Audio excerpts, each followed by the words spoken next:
মাননীয় মুখ্যমন্ত্রী আজকে জন্মদিন উপলক্ষে আমাদের আটবরদোয়ালি প্রত্যেকটি ওয়ার্ডে আমাদের নানা রকম কর্মসূচি, কিছু ওয়ার্ডে স্বচ্ছ অভিযান চলছে, বস্ত্র বিতরণ, রক্তদান শিবির, তারপর নারায়ণ সেবা হবে, সন্ধ্যার সময় প্রদীপ উজ্জ্বলন হবে মার মন্দিরের সামনে। নানা কর্মসূচি নিয়ে আমরা মাননীয় মুখ্যমন্ত্রীর জন্মদিনটাকে পালন করছি। আমরা শুধু আটবরদোয়ালিতে না, সবখানেই আমাদের মাননীয় মুখ্যমন্ত্রীর উৎসবটা সুন্দরভাবে পালন করা হচ্ছে। আমরা জানি উনি খুব স্বচ্ছ, সেই স্বচ্ছতা নিয়ে ওনাকে সবাই ভালোবাসে।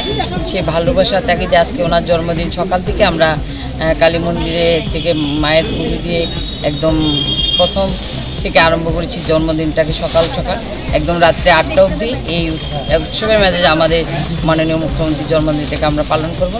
আমরা ভগবানের কাছে প্রার্থনা করছি আমাদের যশোরের প্রধানমন্ত্রী আমাদের মাননীয় মুখ্যমন্ত্রী ভীষণ ভালোবাসে, সেই ভালোবাসায় আমরাও ওনাকে খুব শ্রদ্ধা করি, ভালোবাসি।